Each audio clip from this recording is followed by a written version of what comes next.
जब भगवान ने बाली का उद्धार किया ना, तो उनकी पत्नी तारा जी बहुत विलाप कर रही थी। और ऐसा कुछ विलाप में था कि हमने कोई अपराध तो किया नहीं जो मुझे ये दुर्भाग्य देखना पड़ा कि मेरे पति, मैंने क्या अपराध किया। तो प्रभु उनसे यही बोले थे कि तुम अपने पति को जानते हो क्या? तुमने पति के देह को पति माना, हो तुम्हारे आगे है पंच भौतिक।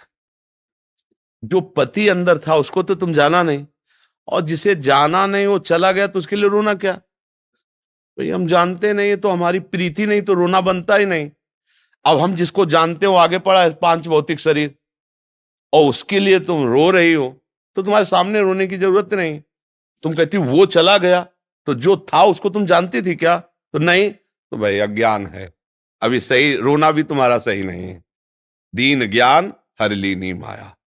बात यही अपने लोग विचार करके देखें कि हम प्यार करते हैं प्रभु से, सच्ची बात।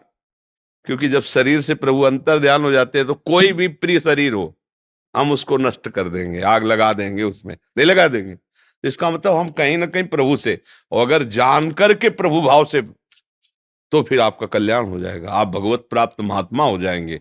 जिनको प्यार कर रहे हो कर प्रभु को ही रहे हो। क्योंकि जब प्रभु अंतर ध्यान में, तो शरीर का कोई महत्व हम नहीं रखते, उसको हम नष्ट कर देते हैं, मिट्टी में गाड़ देते हैं, जल प्रवाह करते हैं, या अग्नि में जला देते हैं। तो हम जिन प्रभु को अनजाने में प्यार कर रहे थे, अगर हम जानकर प्यार करें तो हमारा कल्याण हो जाए। बस इतनी ही बात है।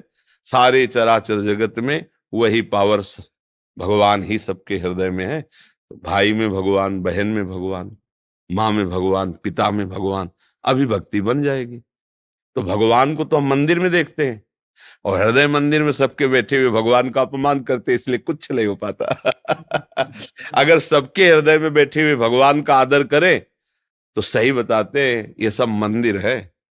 इस मंदिरों में भगवान ही बैठा हो, वही पा रहा है, वही बोल, आनंदित हो जाओगे। वस्तुतः सत्य बात है। भगवान कहते हैं मत्ता परतरम नान्यत किंचिद अस्ति धनंजय, मेरे सिवा किंचन मात्र कुछ और नहीं। तुम गुरुजनों की बात, भगवान की बात मान लो, तो फिर परमार्थ का रहस्य प्रकाशित हो जाएगा। अब अपने मन की बात मानने पर तो बहुत दुष्ट है, पक्की बात है। मन जैसा दुश्मन आज तक कोई पैदा नहीं हुआ, बहुत बड़ा दुश्मन है। और इससे बड़ा मित्र कोई नहीं है, बहुत बड़ा मित्र है। दोनों बातें हैं। अगर ये भगवान में लग गया तो इससे बड़ा कोई मित्र नहीं, और संसार में लग गया तो इससे बड़ा कोई दुश्मन नहीं। ये वो पाप करवा देगा जो आप सोच नहीं सकते कि ऐसा हमारे द्वारा कैसे हो गया। पूज्य जनों का, पवित्र जनों का ये वध करवा देगा। ये अपने पूज्य जनों के साथ अपवित्र क्रिया करा देगा। ये बहुत विचित्र है। जब तक ये भगवान में नहीं लगता तब तक इसकी बात नहीं माननी चाहिए। बहुत दुष्ट मन है, बहुत जलाता है, बहुत सताता है, और जब यही भगवान में लग जाता है तो बहुत आनंद देता है। नहीं, मन प्रफुल्लित होता रहता है, न मरने का भय रह जाता है, न जीने की इच्छा रह जाती है। सच्चाई से चलोगे तो देखो, झूठी बात में तो ऐसा नहीं होगा, नाटक से ऐसा नहीं होगा। भगवान का नाम सत्य नारायण है, सच्चिदानंद। सच्चाई से चलोगे तो आनंदित हो जाओगे। तो मोह का त्याग करने के लिए नाम जप करो, सत्संग सुनो, और भगवान से प्रार्थना भी करो। वही कृपा करेंगे तो बुद्धि में प्रकाश दे देंगे, तो हमारी बात समझ में आ जाएगी। बात समझ में आ गई तो फिर कोई भय नहीं रहता। जासु कृपा सब भ्रम मिट जाई, गिरजा सोई कृपाल रघुराई। समझ में आ जाए, बस उनकी कृपा से ही समझ में आएगी। ये पढ़ने लिखने से ज्यादा समझ में नहीं आती। भगवान कृपा करे, बिल्कुल अभी समझ में आ जाए। ओहो, या रहस्य रघुनाथ कर बेग न जाने कोई, और जो जाने रघुपति कृपा, तो सपने मोह न होए।